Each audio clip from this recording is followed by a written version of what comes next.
a todas y a todos. Hoy comenzamos un nuevo eje de la maestría. En este caso, este eje tiende a ser más práctico porque es un taller de investigación aplicada. En él vamos a llevar todos esos conocimientos teóricos que hemos ido aprendiendo en los ejes anteriores acerca de la gamificación, de la robótica educativa, del pensamiento computacional y también pues vamos a meternos un poco más en lo que significan, pero desde la práctica. Vamos a intentar no solo los conocimientos y las ideas que os vamos dando, sino que seáis vosotras y vosotros quienes aportéis y quienes investigáis de qué manera llevarlo cada uno a vuestro ámbito. Por eso, en esta primera sesión, os damos la bienvenida al mundo digital y vamos a hacer una breve introducción de lo que es el pensamiento computacional. Así vamos a ver algunas ideas claves para entender mejor ese concepto del pensamiento computacional, para saber un poquito más de su historia y ver cómo esa idea ha ido fraguando, ha ido avanzando a gran velocidad, sobre todo en el ámbito educativo. Vemos que también en el eje anterior hemos definido qué era eso del pensamiento computacional y hemos visto cómo en gran medida se nutre de ese pensamiento crítico y además todo esto si se une a la capacidad de procesamiento que tienen los actuales ordenadores, y no ordenadores, sino los nuevos dispositivos electrónicos como puedan ser los smartphones, que nos dan esa posibilidad de interacción, de ubicuidad y de contrastar inmediatamente la información que estamos recibiendo. Así que este pensamiento crítico que hemos generado y hemos puesto en práctica en los ejes anteriores se fundamenta sobre todo en nuestra iniciativa para no aceptar las opiniones y las soluciones que de forma generalizada nos da la sociedad, sino para que seamos capaces de plantear nuestras propias ideas, de cuestionarnos esa información porque no hay verdades absolutas, sino que dependiendo de nuestras vivencias, de nuestra experiencia, de nuestro contexto, pues desde un punto de vista documentado y justificado, somos capaces de ofrecer soluciones alternativas y no una solución única. Entonces, pues, ¿qué es lo que hacemos? Partimos de argumentos a favor, de otros argumentos en contra, y así planteamos razonamientos y nuestros puntos de vista. Y eso es lo que vamos a hacer a lo largo de todo el eje. Además, también aprovechando esa capacidad de procesamiento que nos ofrecen los ordenadores, para aprovecharlo precisamente para hacer esos trabajos más mecánicos, esa realización de cálculos que son más tediosos, para automatizar los procesos.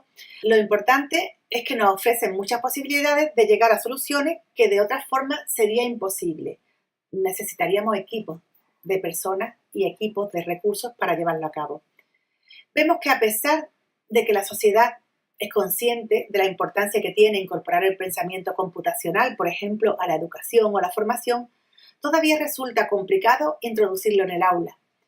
Y algunas de estas razones pues, pueden ser el miedo a los cambios o la dificultad para incluirlo en las programaciones didácticas. Para eso hemos dejado como último producto del eje anterior el hacer esa programación o ese avance de programación donde también estén introducidos estos elementos y vemos de qué forma podemos ir encajando lo que cuesta actualmente más trabajo. O tal vez uno de los posibles retos o límites sea el desconocimiento de la metodología más adecuada para integrarlo a cada aula, a cada etapa evolutiva y educativa. O sea que hay una serie de hándicaps que son los que, aún sabiendo las bondades que tiene el pensamiento computacional, nos impide llevarlo a la formación. Así que esto nos va a permitir adquirir una capacitación muy interesante para adaptarnos a los cambios que el futuro no sabemos que nos puede deparar. Entonces vamos a adelantarnos a lo que en un futuro la sociedad demande. ¿Cómo es la programación en las aulas? Pues vemos que durante los años 80 y 90 del siglo pasado, por ejemplo, en los centros escolares se estudiaba Logo. Era un lenguaje que permitía desarrollar el pensamiento computacional. Pero también hemos visto como poco a poco estas asignaturas se han ido perdiendo del currículo escolar, han ido desapareciendo. ¿Por qué? Pues porque tenía, por ejemplo, esa posibilidad de que te equivocaras en la sintaxis y que al final aquello no funcionara, era uno de los problemas y no sabíamos dónde estaba el error. Además, también aparecieron poco a poco paquetes ofimáticos que fueron absorbiendo casi toda esa formación en informática que había, puesto que no se necesitaba tener esa formación previa. El software de la aplicación donde te metieras ya estaba previamente diseñado. Y sobre todo, esto ha sido debido también a la falta de una comunidad que siguiera apostando de forma holística, generalizada y coordinando recursos y esfuerzos por este tipo de enseñanza en la educación. Todo eso han hecho que se vaya dejando al lado. Pero vemos que hoy en día el manejar la programación y el Big Data son unos excelentes recursos, sobre todo para evitar la manipulación de grandes empresas que nos lo den ya diseñados, sino que somos nosotros los que vamos a poder actuar desde nuestro conocimiento con esos paquetes de programaciones y esos paquetes de recursos informáticos. Vemos que últimamente las reglas del juego han cambiado, los avances en los lenguajes y en la creatividad aplicada al software también para comenzar a programar han hecho que sea el mundo de la programación sea algo más visual, más atractivo, más sencillo. Además, se puede introducir el pensamiento computacional con mucha facilidad porque son como paquetes que se van ensamblando y permiten la posibilidad de trabajar este pensamiento computacional incluso desde edades muy, muy tempranas, desde la educación preescolar, desde infantil, se puede utilizar aún sin saber leer o hacer las operaciones básicas de matemáticas, pero a través de estos recursos pues vemos que es factible. Además, tenemos una gran ventaja respecto a lo que pasaba en estas décadas que vemos del siglo pasado, porque la red de Internet nos permite divulgar y comunicarnos a través de las redes sociales. Ese potencial que tiene la web actualmente es ilimitado y si encima le añadimos que se puede hacer en movilidad, como es con los smartphones, nos encontramos que con cualquier movimiento que hagamos se puede convertir en algo viral, en algo global, de una manera muy sencilla y casi instantánea.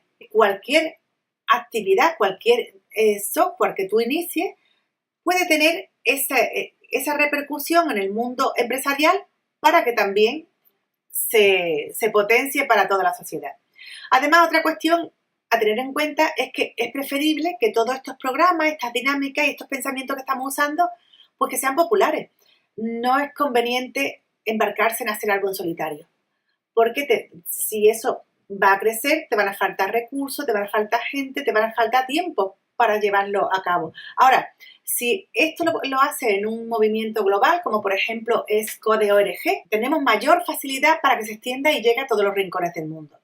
Code.org, que ya lo hemos visto en el eje anterior, es una asociación que aboga porque cada estudiante, sea de donde sea, tenga la oportunidad de aprender a programar.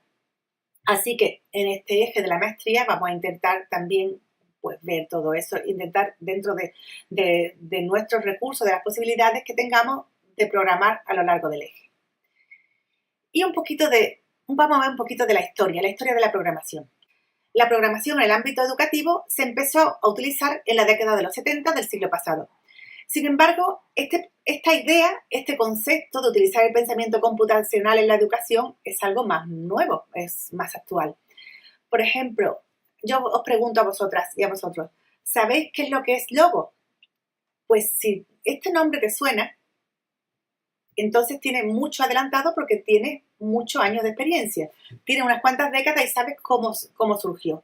Si tu respuesta es que no, pues entonces te diré que fue el primer lenguaje de programación que se desarrolló desde un enfoque pedagógico para aprender y se impartía en los institutos por los años 80.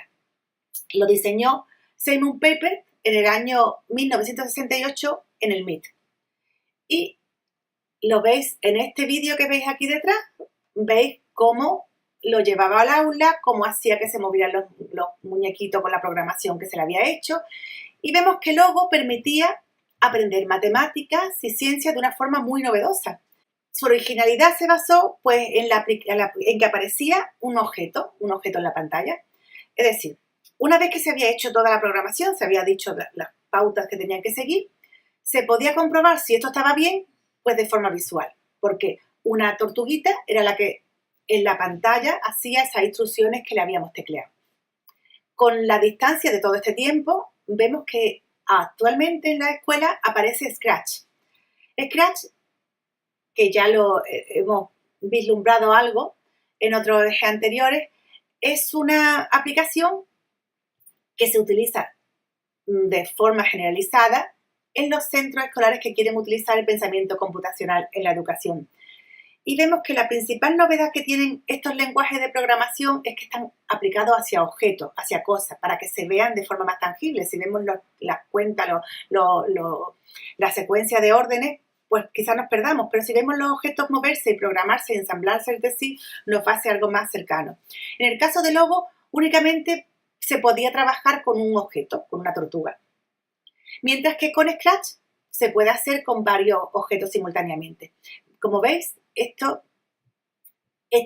vídeo que sale detrás está hecho por un niño de educación primaria, donde aparte de utilizar Scratch para programar, también lo vemos que lo que se intenta es educar con fines sociales, donde hay una alfabetización no solamente tecnológica, sino que se llevan a la práctica unos conocimientos de la educación cívica y demás, donde se utilizan una serie de recursos, de una serie de botellitas, una serie de cosas para tirarlo a la basura, y los niños van a aprender a reciclar y a tirar y a saber en qué contenedor va la basura.